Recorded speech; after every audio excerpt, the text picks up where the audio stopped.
श्रीमहागुरुभ्यो नमः। हरिः ओम्। सदाशिवसमारम्भां शङ्कराचार्यमध्यमाम् अस्मदाचार्यपर्यन्तां वन्दे गुरुपरम्परां। श्रुतिस्मृतिपुराणानाम् आलयं करुणालयं नमामि भगवत्पादशङ्करं लोकशङ्करम्। अपारकरुणासिन्धुं ज्ञानदं शान्तरूपिणं श्रीचन्द्रशेखरगुरुं प्रणमामि मुदान्वहम्. ராதே கிருஷ்ணா. எல்லோருக்கும் நமஸ்காரம்.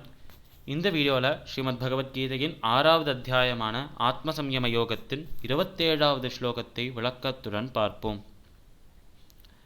பிரசாந்த மனசம்ஹ்யேனம் யோகினம் சுகமுத்தமம் உபைதி சாந்தரஜசம் பிரம்மபூதமகல்மஷம்.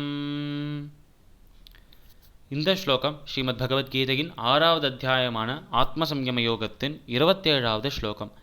இந்த ஸ்லோகத்தில் மீண்டும் ஒரு முறை நம்ம கிருஷ்ணர் அழகாக வார்த்தைகளை பிரயோகித்து தியான யோகத்தின் அந்த மகிமையை சொல்றார்.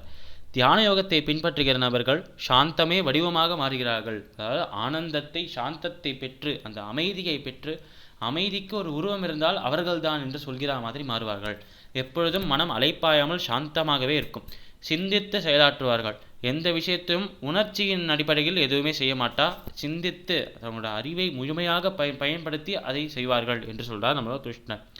இப்படி சாந்தம் கிடைத்து இவர்கள் அனைத்து விதமான பாவங்களையும் அழித்து, தங்களோட சேர்ந்திருக்கும் அனைத்து பாவங்களையுமே அழித்து, ஆத்மாவை பாவங்கள், அந்த பற்றுகள், ஆசைகள் என்கிற அந்த மலத்திலிருந்து, அந்த ஒரு அழுக்கிலிருந்து அதை மீட்டெடுத்து அந்த மனதை இறைவனிடம் திருப்புகிறார்கள். அந்த ஆத்மாவும் இறைவனும் ஒன்றுதான் என்று உணர்கிறார்கள். அப்பேற்பட்ட நபர்கள் தான் யுக்தர்கள், அப்பேற்பட்ட நபர்கள் தான் யோகிகள் என்று அழகாக சொல்றார் நம்மளோட கிருஷ்ணர். ஸ்ரீமத் பகவத்கீதையின் 6வது அத்தியாயமான ஆத்ம சம்யம யோகத்தின் 27வது ஸ்லோகத்திற்குண்டான விளக்கம் இதுவே. சமஸ்தலோகாக சுகினோ பவந்து. சர்வம் ஸ்ரீ கிருஷ்ணார்பணமஸ்து.